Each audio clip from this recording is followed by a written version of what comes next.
Hi viewers, welcome to our channel. ప్రస్తుతం మనతో పాటు దాము బాలాజీ గారు సీనియర్ జర్నలిస్ట్ ఉన్నారు. వారితో ఒకసారి మాట్లాడదాం. సార్ నమస్కారం. సార్ నమస్తే. సార్ కాజాగూడలో హైడ్రా చేసిన కూల్చివేతలకు గాను హైకోర్టు హైడ్రా పైన తీవ్ర స్థాయిలో విమర్శలు చేసింది. సో ఒక ఫైర్ అయిందని చెప్పుకోవచ్చు సార్. సో ఈ స్థాయిలో ఈ మధ్య కాలంలో హైకోర్టు ఇంత స్థాయిలో ఎప్పుడు కూడా ఫైర్ అవ్వలేదు. మరి ఏం జరిగే అంటే ఎటువంటి పరిణామాలకి దారితీసే ఛాన్స్ ఉంది? కొంతమంది అయితే రంగనాథ్ గారిని అరెస్ట్ చేసే అవకాశం ఉంది అని కూడా అని అంటున్నారు. సార్ మరి మీరేం చెప్తారు ఈ ఇష్యూ గురించి?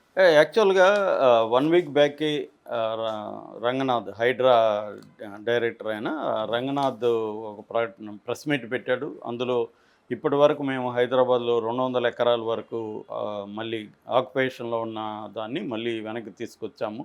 అట్లాగే ఇన్ని చెరువుల్ని విముక్తి చేసాము, ఇన్ని పార్కులను విముక్తి చేసాము, ఇవన్నీ చెప్పుకున్నాడు. అట్లాగే ఆయన ఇప్పటి వరకు కొంత గ్యాప్ వచ్చింది. ఇక్కడ మళ్ళీ మేము కొత్త సంవత్సరంలో మొదలు పెడతాము, బుల్డోజర్లు రంగంలో దిగుతాయి. అనుమతులు లేకుండా అనుమతులు లేకుండా జూలై తర్వాత కట్టిన బిల్డింగులన్నింటినీ రెసిడెన్షియల్ వాటిని ఓకే కూలగొట్టేస్తాము అనే స్టేట్మెంట్ ఇచ్చాడు. దాన్ని జూలై కట్ ఆఫ్ డేట్గా మంత్గా పెట్టాడు. అయితే కమర్షియల్ విషయానికి వచ్చేసరికి కట్ ఆఫ్ డేట్ కూడా ఉండదు. ఎప్పుడైనా కూడా అనుమతి లేకుండా కట్టి ఉంటే అది ఎప్పుడు కట్టి ఉన్నా కూడా కూలగొట్టేస్తామని మాకు 27 మున్సిపల్ పరిధిలో మాకు రైట్స్ ఉన్నాయి. మాకు జిహెచ్ఎంసి చట్టం అనేది కంప్లీట్ అధికారాలు ఇచ్చింది. సో మేము శాటిలైట్ ద్వారా హై రెజల్యూషన్ విజువల్స్ కూడా తెప్పిస్తున్నాము అనేసి ఇవన్నీ ఆయన చెప్పుకున్నాడు.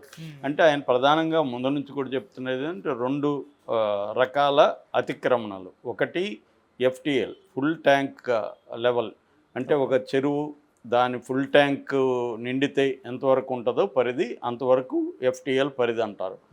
దాని తర్వాత బఫర్ జోన్. ఆ బఫర్ జోన్ అనేది కూడా గవర్నమెంట్ నిర్ణయిస్తుంది, ఈ బఫర్ జోన్ ఇక్కడ వరకు ఉంటుందని. సో ఫుల్ ట్యాంక్ పరిధిలో కానీ బఫర్ జోన్లో కానీ ఎటువంటి నిర్మాణాలు, శాశ్వత నిర్మాణాలు, టెంపరీగా రేకుల షెడ్లు వేసుకోవచ్చు, శాశ్వత నిర్మాణాలు చేసుకోకూడదు. చేసుకుంటే అనుమతులు ఇవ్వకూడదు జిహెచ్ఎంసి అధికారులు. కానీ ఇక్కడ జరుగుతున్నది ముందు నుంచి కూడా హైడ్రా మీద విమర్శలు ఎక్కడ వస్తున్నాయంటే 2 రకాల దాంట్లో వస్తున్నాయి. ఒకటేమో పెద్దవాళ్ళ జోలికి వెళ్ళట్లేదు.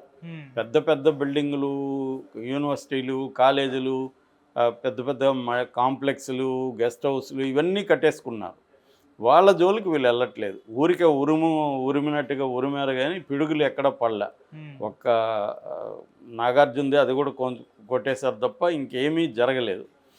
ఎందుకు పోవట్లేదు మీరు పెద్దవాళ్ళ జోలికి ఎందుకు పోవట్లేదు? నెంబర్ 1 ప్రశ్న. సెకండ్ది, అనుమతులు తీసుకొనే కట్టామని బాధితులు చెప్తున్నారు. జిహెచ్ఎంసి అనుమతులు ఎట్లా ఇచ్చింది? వాటర్ బోర్డు ఎలా ఇచ్చింది? పవర్ బోర్డు ఎలా ఇచ్చింది? జిహెచ్ఎంసి అధికారులు ఎలా ఇచ్చారు? అంటే వివిధ డిపార్ట్మెంట్లో అనుమతులు తీసుకున్నాక కట్టారు. కట్టకుండా ఒకవేళ కట్టితే వీళ్ళు ఏం చేస్తున్నారు? జిహెచ్ఎంసి వాళ్ళు ఇప్పుడు మా వీధిలో ఒక ఇల్లు కడుతున్నారు, జిహెచ్ఎంసికి తెలుస్తుంది కదా.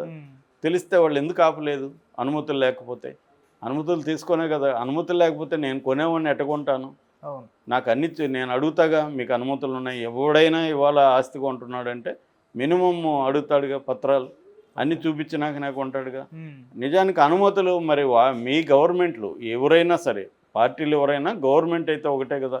గవర్నమెంట్ దగ్గర నుంచి మేము అనుమతులు తీసుకుని కడితే ఇప్పుడు వచ్చి నువ్వు ఇది ఎఫ్టిఎల్ బఫర్ జోన్ అని కొట్టేస్తే మమ్మల్ని ఎందుకు కొడుతున్నావు? పెద్దవాళ్ళ జోలికి ఎందుకు పోవట్లేదు అని ఇవాళ ప్రశ్నలు పెరిగాయి.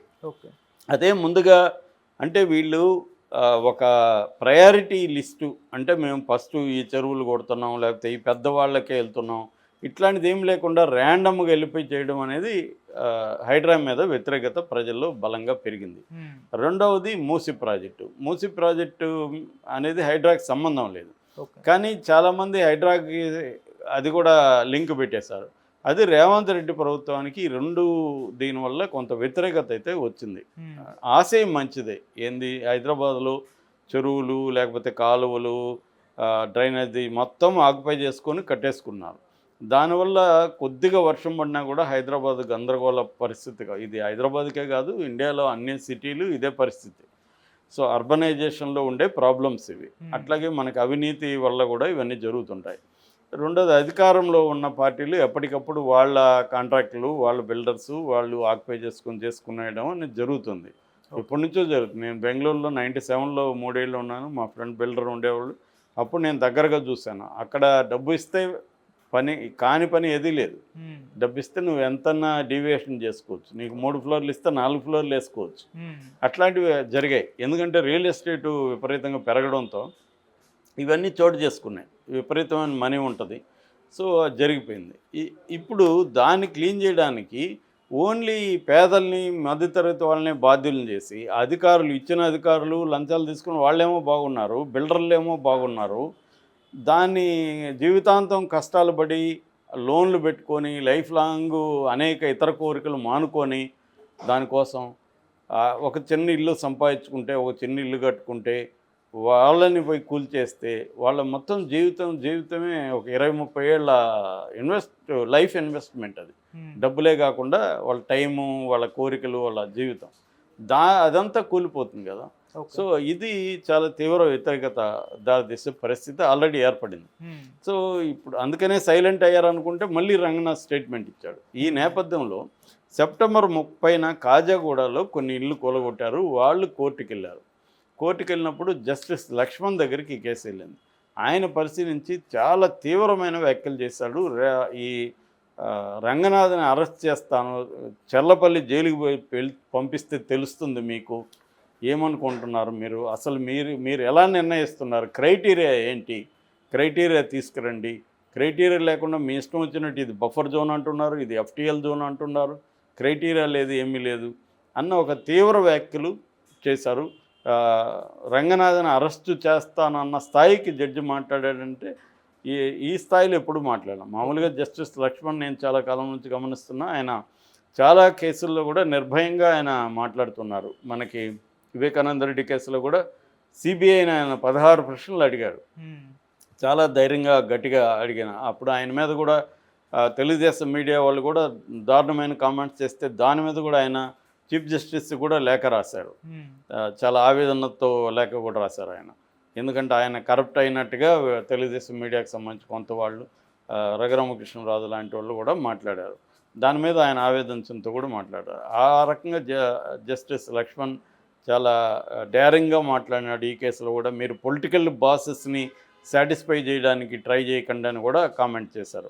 అంటే ఇది ఒక రకంగా రంగనాథ్కి తగిలింది కాదు, ఇది రేవంత్ రెడ్డి ప్రభుత్వానికి. రంగనాథ్ అనేది ఒక అధికారే, ఆయన విధాన నిర్ణయాలు ఆయన తీసుకోరు, ప్రభుత్వమే తీసుకుంటుంది. ఎందుకంటే దాని బోర్డుకి ఫైనల్గా సీఎంఏ బాధ్యుడు.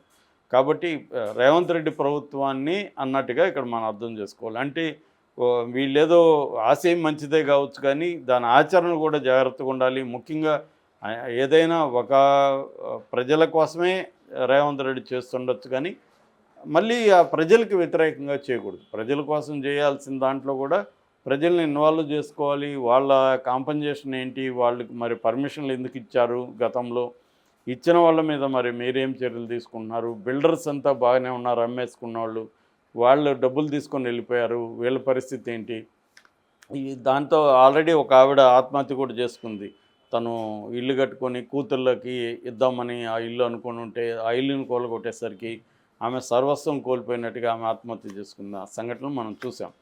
సో ఈ కాంటెక్స్ట్లో ఇప్పుడు ఈ కోర్టు ఈ స్థాయిలో మాట్లాడింది, దీని రిపర్కషన్స్ ఎలా ఉంటాయి అనేది ఆలోచించాలి.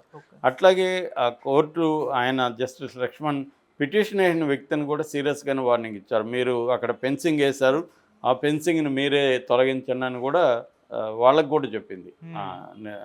నిష్పక్షపాతంగానే ఇరువైపులా కూడా జస్టిస్ లక్ష్మణ్ మాట్లాడారు. ఇదేదో ఏమైనప్పటికీ ఇది రేవంత్ రెడ్డి ప్రభుత్వానికి ఒక పెద్ద షాక్గానే చెప్పాలి.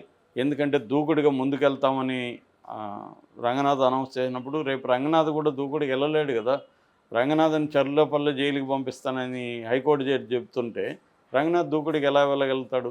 అసలు బేసే ఏంటి, మీరు ఎలా నిర్ణయిస్తున్నారు, బఫర్ జోన్ పరిధి నిర్ణయం చేయడానికి మీ దగ్గర ఉన్న ఇదేంటి, క్రైటీరియా ఏంటనే స్థాయిలో